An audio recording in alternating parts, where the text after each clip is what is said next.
Good afternoon and welcome to Pretty Petty Politics, the first episode of 2022. Today I am joined by Dr. Ikemba, who is another academic out of New York.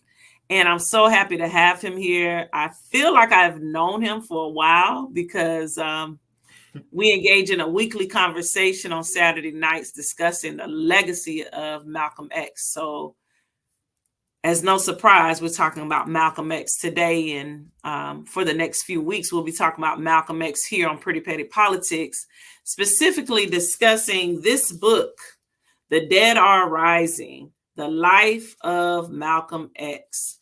So welcome, Dr. Ikemba. Happy to have you with us. Hey, thank you for having me. Absolutely. Honored to be here. So tell me, and I got my Clorox and my Lysol wipes all in the background. So tell me, with this book, right?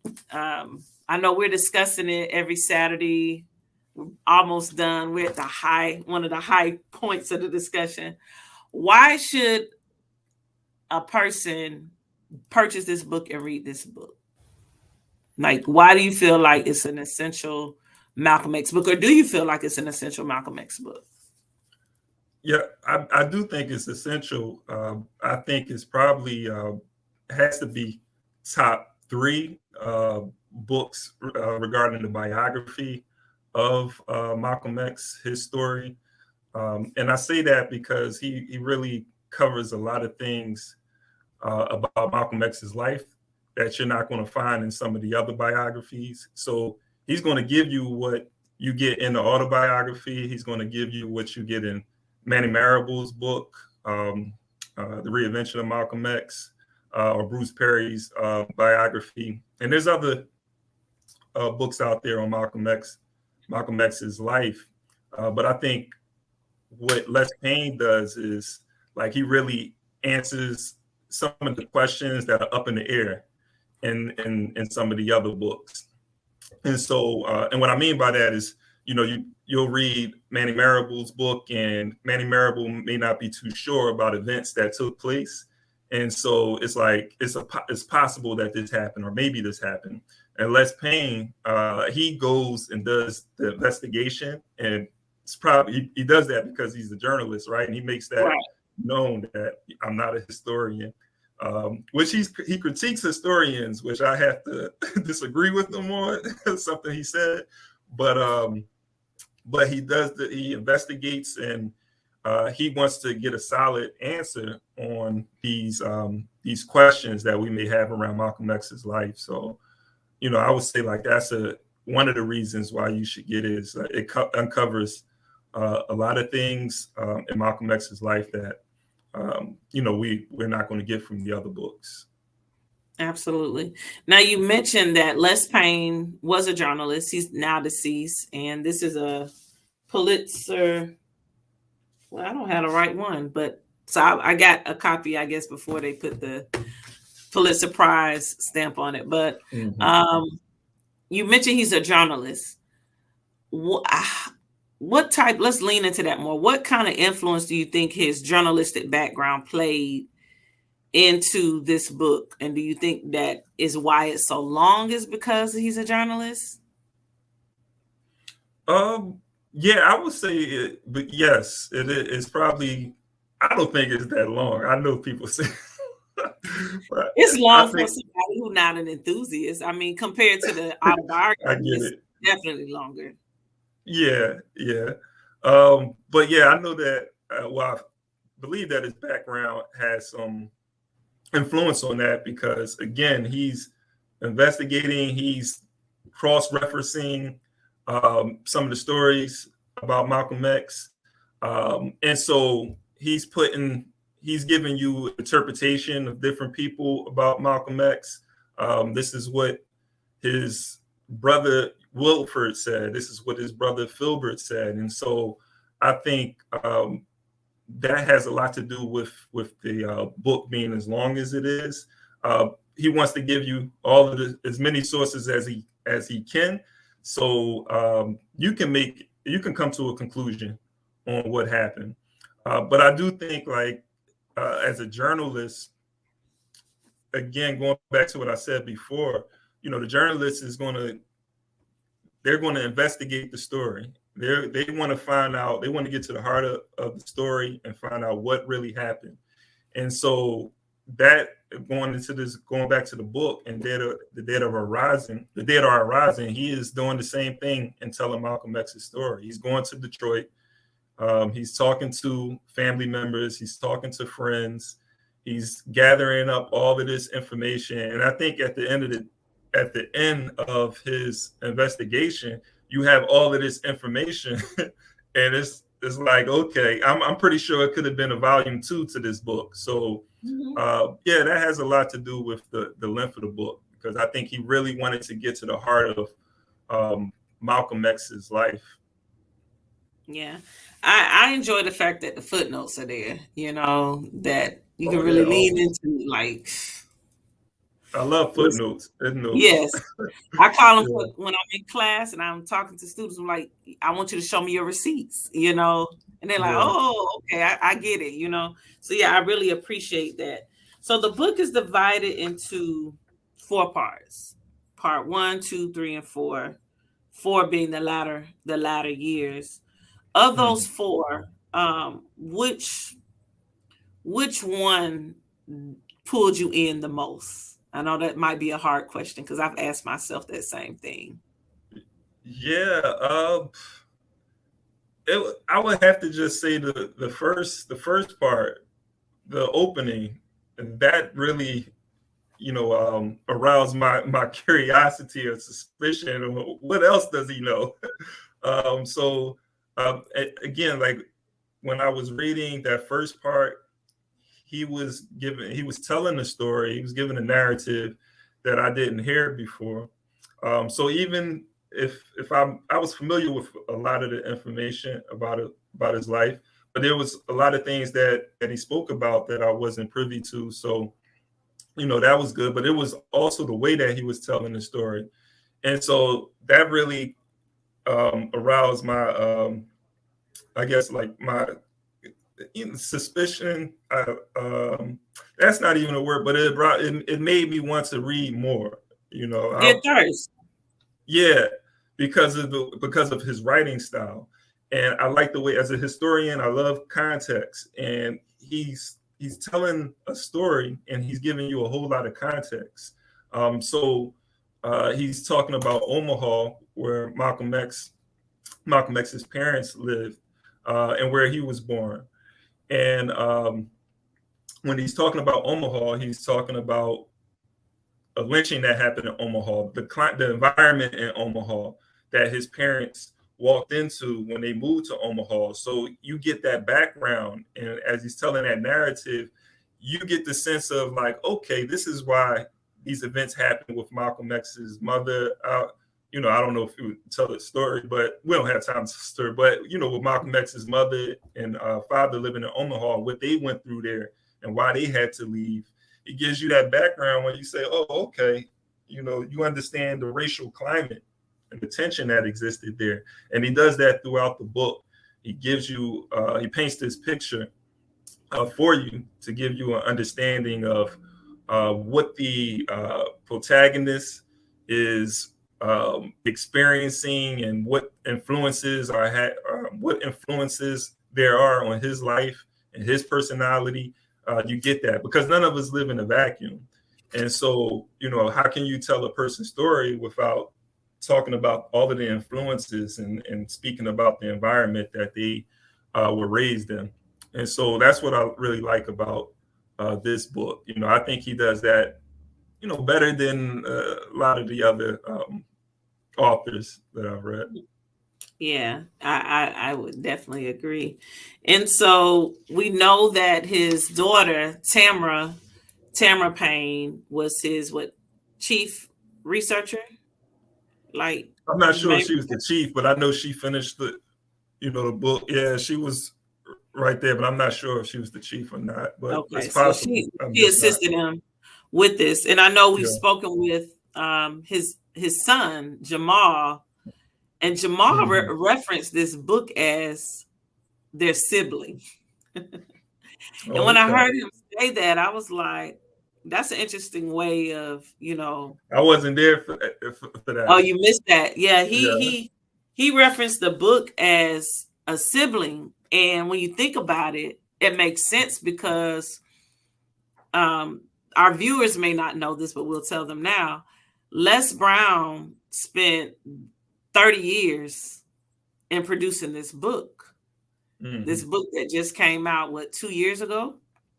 Yeah. And so it makes sense that someone could be like, that's like my sibling, because I watched it literally grow into what it is today.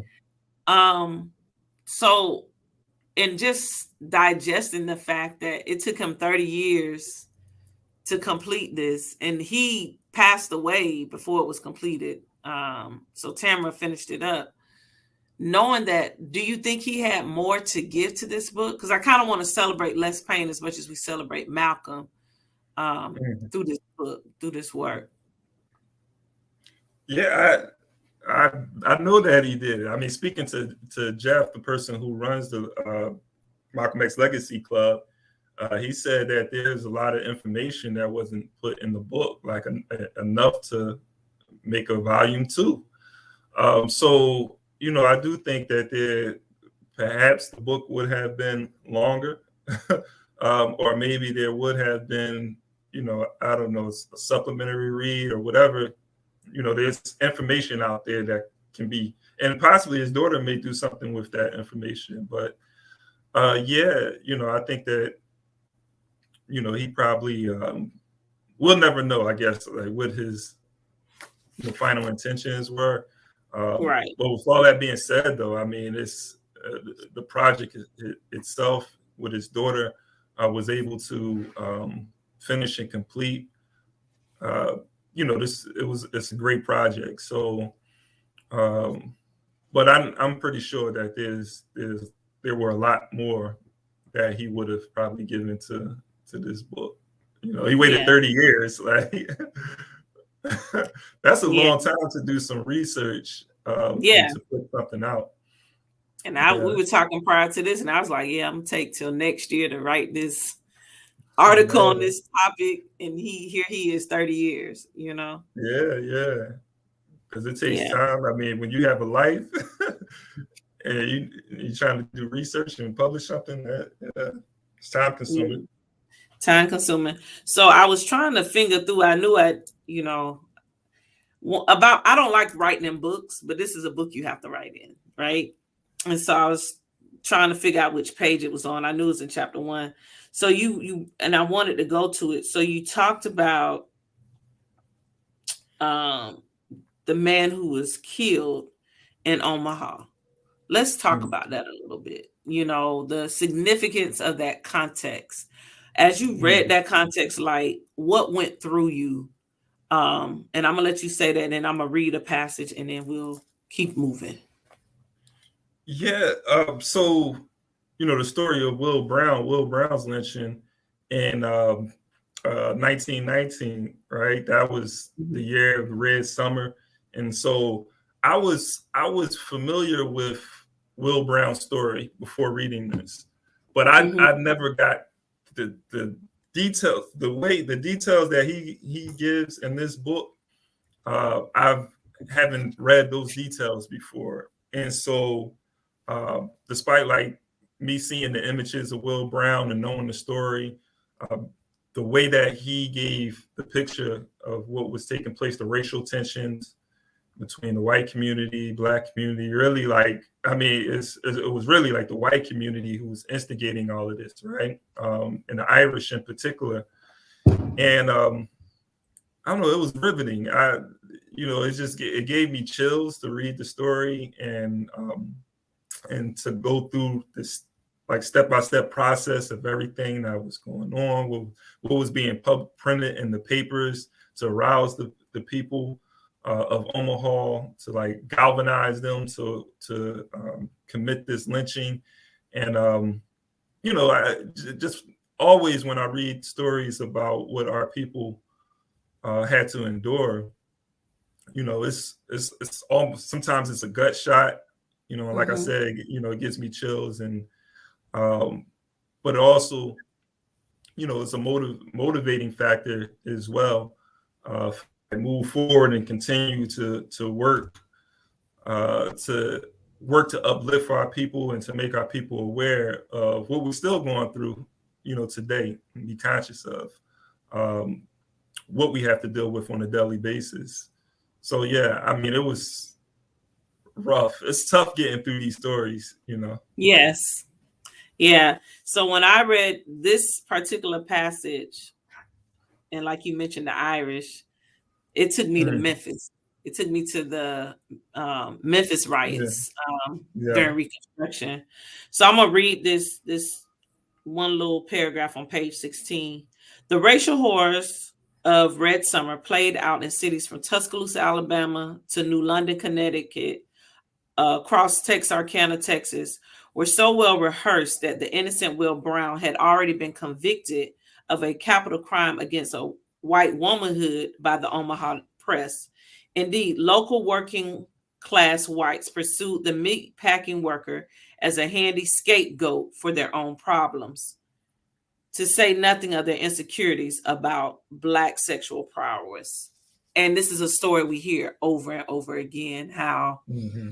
some Black man is accused of, you know, taking advantage of a white woman's innocence, Hmm. and um, a mob, so to speak, maybe with the assistance of law enforcement, often with the assistance of law enforcement. Hmm. Um, the mob becomes judge, juror, and executioner. Hmm. And this is a story we hear all the time, especially you're a historian. I Hmm. like history. I love history, but I mean, you breathe it, you know, reading this and just thinking of when the whole idea of the Irish community, it was the Irish police in Memphis when Memphis was destroyed, and when Ida Yeah. B. Wells had to escape Memphis. So it's like this story continues to happen again and again, generation after generation, and even in the community in which Malcolm would be born, you know. Hmm. So it's just like a legacy tie for me in terms of that part of the darkness of what is U.S. history, um, and ultimately, which is part of Black history, because these are things that have happened to Black people in this land. I know Hmm. I'm trying to respect time, so if we can go a little longer, great. If not, we are coming up on Yeah. 20 minutes. So you Yeah. good? Yeah. I'm good. Okay. So part one, okay, Will Brown stood out, and I think that was to all of us pretty much. That was a major thing just to see that story told. And I'm trying not to tell the stories, Yeah. to go through this.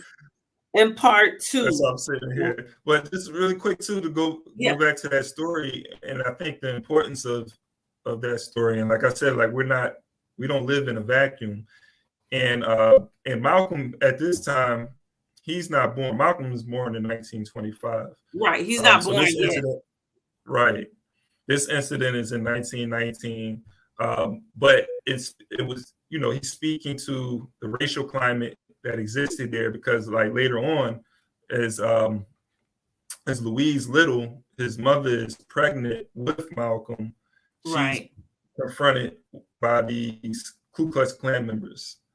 And so so he sort of begins the story, just talk. He actually begins the story with that incident, and then goes back and talk about Will the Brown. lynching, the Will Brown Hmm. lynching. And so they eventually had to leave Omaha because of these racial tensions. And so just thinking about all of this, and how this is going to impact his parents, his siblings, the impact that it's going to have on them, and them having to move, start their life over, and struggles. All of this is going to have an impact on Malcolm. Like, who's to say what would have happened if they were able to live in Omaha and not deal with those racial tensions? How Malcolm X's life would have turned out. Probably would have turned out differently, right? Yeah. And so, that's why I think all of these things are important to know. And Les Payne does a great job in just giving all of that outside, influences, on his parents, on himself and his siblings.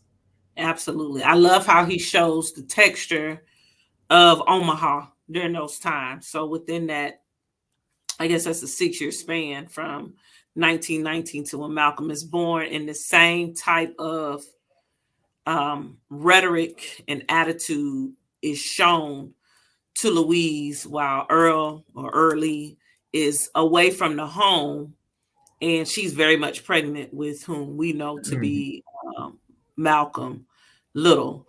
So to watch that context be shown, I really enjoyed that. Like you said, from Les Payne, how he tied those two together. I want to move to part 2. So this is 1939 to 1946. So this is Malcolm on T. This is when Malcolm out there. He for the streets. Malcolm is doing season. Malcolm was wild.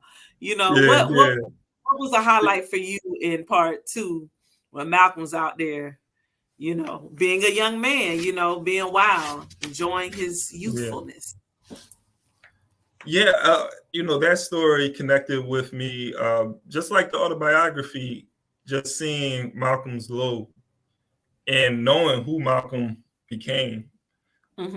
So just to read that part 2 and to get the story of that you really don't get in the autobiography, like how wild Malcolm was as a youth and what he really was getting into, like going into the details of his street activity. So like the hustler, pimp, drug user, abuser, womanizer, like Malcolm was all of these things, and sometimes you forget, like when you're reading this the story about Malcolm, sometimes you forget he was an adolescent. Like he was an adolescent. So but the connection, and I think a lot of youth can probably relate to making bad decisions, even if it may not have been on the level of Malcolm. Sometimes as adolescents, we make decisions and bad decisions that may, have a negative impact on our lives. And sometimes, we're looking for direction. We don't know which way we were going in life. Malcolm sort of gives you that hope that you can, find your path at some point. He look what he been through and look what he became. And so no matter how low you are, you're just like, okay, hold on, I'm not as, so you can look at Malcolm and say, well, I'm not even as bad as Malcolm, so I know I can. I don't know. For my life. So and then if you are as bad as Malcolm was, it's still inspiration for you that you can change your life around. So and that's why it's really gripping to me, because I felt like I was one of those people who was looking for direction, didn't know what path I was going. I grew up in Philadelphia. Then I went to Virginia, but for college. So I wasn't down there that long. Got in trouble down there. Ended up coming back to Philadelphia, and then ended up in Brooklyn, New York. So, I was looking for like my path, looking for direction, not doing the right thing. And Malcolm's story always inspired me and said, hey, I'm going to get it right. As long as I just keep pushing and, just have the drive to want to change and do better for myself, like it's possible. So that's why autobiography or any story on Malcolm X, I think, is going to give you that inspiration. But this Les Payne really goes into details about what he was doing in Boston, what he was doing when he was in Lansing, Michigan, and what he was doing in Harlem. So you get not just Malcolm was ripping and running in New York. No, he was in Boston, kind of like from the movie you get like in Boston and Harlem. But yeah, before he even got there in Lansing, he was already on that path, right, down the wrong path. And so, right. yeah, it's crazy. Without giving the details, yeah. Yeah. What I'm constantly reminded of, you know, going through this text and, just in thinking of Malcolm's life in general, and I like how Les Payne does this. Malcolm was so young, and so each part is basically about 15 something. Well, part one is from 25 to 39, so up to 15. Then the next part is up to when he's 21, part two, he's about 21, 22, and then we get into part three. So this is him coming into the nation, and part three. So in 1946, so he's, what's that, 21? He's 21 years old. Yeah. And 2021, yeah. Yeah, he doesn't live another 10 years. By 1965, I mean another 20 years. Yeah. Yeah, another 20 years. So by 1965, he's robbed of his life. We are the world is robbed of this son, so to speak. Son in both terms of the word. Being a light, definitely.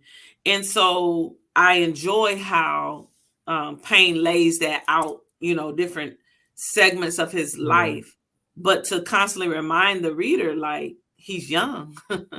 He's 39. Imagine. So, and I'm gonna get to my final questions. So what do you think our world, I think we're contemporaries, and I'll just leave it at that. We don't have to compare ages, but what do you think our world would have been like had Malcolm lived, say, to 2000? Let's say he lived to be about 75. What would our lives been like? Oh man. It would have definitely a lot of the things that we see, social issues that we're dealing with in our communities. I think that they would not be as predominant as they are now. I think that we would be, not to say that we don't have pride, because a lot of us do have that pride, but I think that there's a lot of our youth, each generation, I think we lose a lot of our youth because of this lack of leadership that Malcolm would have been bringing. Malcolm would have been keeping us honest. So we would have had to confront all of these problems that we're dealing with head on, because Malcolm would have been keeping us honest. He would have been criticizing, in Philadelphia, with the gun violence prevalent throughout the city, particularly in the Black communities. He would have been keeping the leadership honest, the leadership honest, and just the men and women who were supposed to be raising these children. He would have been keeping us all honest, and we would have had to really deal with these issues and not wait for a politician and not wait for the government to deal with these issues. And so that's one thing. And that's why I say, I feel like the issues that we do deal with and in a lot of our communities, we wouldn't be dealing with it on the scale that we are now. I mean, that's a lot to put on one person, but it wouldn't have just been Malcolm X. He would have been surrounded by people who thought like him and moved like him. So we wouldn't even just been talking about Malcolm X. We would have been talking about all of those other people who are part of that branch or that tree, or the fruits, I should say, of Malcolm X. And we saw that after his assassination, we saw many leaders pop up in the 60s to carry on the legacy of Malcolm X, and their lives were cut short, or they were incarcerated as a result of them attempting to carry out Malcolm X's program. And so, maybe Huey P. Newton, Bobby Seale, and many of the other people would have been under Malcolm's leadership and we would have got more from them than we did, because he would have been keeping them honest, So I think we would have had a lot more community organizations along. We wouldn't just be talking about the Black Panther Party. We'd probably be talking about all of these different institutions that are being inspired or led by Malcolm X. Yeah, it would have been totally different. I'm just sitting here, just thoughts are running through my head, just even thinking about. It's how big would the UNIA be? Say that again. Like, how big would different organizations? How big would they be? The UNIA. They probably would be. Because I don't see like Malcolm, like he was going in a different direction. But the UNIA probably would be bigger than it is now because of the mindset of many people. Because Malcolm was talking about us being African people, and so the UNIA and that being an institution that Garvey, brought forth, and Malcolm, he wasn't contradicting Garvey. So I would have seen. We probably would have seen more people gravitating towards the UNIA. The issue with the UNIA is just like, leadership. So like most. Yeah, definitely. Yeah. Well, I thank you for that. My final question, but I'm gonna get this tidbit. Jeff sent me this yesterday. It was on Jeopardy, I guess. Tamara Payne, did he send this to you? No. Tamara Payne posted. She posted a picture from Jeopardy, and it said, Les Payne worked for 30 years on The Dead Are Rising, a 2020 bio of this man who joined and broke with the Nation of Islam. And I just thought that was so dope that this is a part of pop culture. It was on Jeopardy, something that we're ingesting, and wow. Yeah. Who is Malcolm X? Who's Malcolm X? So here is my final question or thought or challenge. It might be a challenge to you. So Les Payne worked 30 years. This is considered his life's work. He had led all kind of publications. He was one of the founders of the National Association of Black Journalists. So he was already leaving a legacy in his career as a journalist. He had made a path for journalists coming behind him. But I think he will be most remembered for this, his life's work, which he spent 30 years. So my final question, and it might be a challenge to you, but what would you write as your life's work? What would you be committed to for 30 years to write about? And if you don't know yet, that's fine. But do you think that's a thing that you could see yourself doing? Yeah, I think I would have to probably go to my dissertation work, expanding that, because I worked on the impact of colonial education in Sierra Leone, and particularly like the American mission schools that were over there. And so I deal with like paternalism and I think I would probably expand that and just look at how colonialism, how it left the world that we live in now has been shaped and influenced by colonialism, and the education, which is the education that was received during colonialism by African people, was an education to sustain the institution of colonialism. So even though formally colonialism has ended, I think informally it's been able to extend its life through the education, continuing miseducation of Black people in general. So I will probably expand that work that I did in regards, like Sierra Leone would be a case study, but I probably would look at other areas as well, and use them as examples. Black communities, we talk about Black communities in the United States. use Brazil, just go around and just use different examples of how these places that are underdeveloped are people who are underdeveloped, how there's a parallel in their history, and what's that parallel, and what's the consistency or pattern in all of those communities. And so something about the education. I mean, there's other institutions too, but I think like when it comes to the mind, like media education. And so yeah, I can spend 30 years. Perhaps I will. Well, I look forward to it. That'll be amazing. Well, any last thoughts before we sign off today? Just want to encourage everybody to pick up that book, The Dead Are Rising. Read that and be inspired. And for me, it's not just learning about Malcolm X, studying Malcolm X, but for me, I think it's important that we carry on his legacy, put Malcolm X's ideas, his theories into practice, and finish what he started. He wasn't able to finish his work. So, we have the opportunity right now to finish the work that Malcolm X started.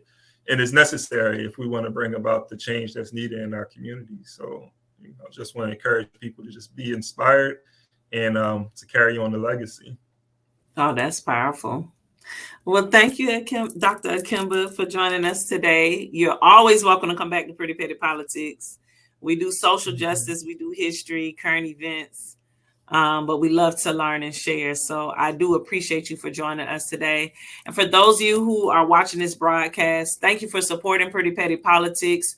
We'll be discussing The Dead Are Rising all month. We'll be back next week with our second episode. So we'll have 3 on The Dead Are Rising. So share, like, follow, send the link to somebody and go buy the book. Go buy the book. In fact, there are some Black bookstores that I want to recommend. So if you've seen the flyer, you've seen those companies. And one of them is SOA, SOA. And I know I should have had this pulled up prior to, so my apologies. So SOA Co, and I'm probably mispronouncing it, but SOA CO Books on Instagram. They have partnered with us. So we've been encouraging people to buy the book as we promoted this series. So go check them out, purchase the book from them. They're on Instagram. This is what their logo looks like. Let me find it. She don't have a logo on here. Oh, well. Yeah, SOACO. Where's my camera? There we go. All right. Can y'all see that?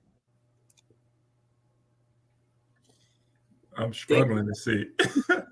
I see Saturday, May 1st. I'll put it in the how about this? We just create a banner that says it. There it is.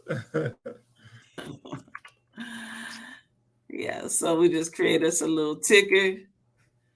And there you go. So follow them on Instagram, order the book from them. We support Black-owned businesses, certainly not just because it's Black History Month, but every month. We want to support Black-owned businesses, Black entrepreneurs, because that helps us build legacy by having ownership. It's very important. So again, Dr. Ikemba, I thank you. I know I'll see you with my ears on Saturday as we continue our weekly conversation in the Legacy of Malcolm X Club. And thank you to all of you for viewing, sharing, and liking this broadcast. That's it for us today at Pretty Petty Politics. We'll see you next week. Peace out.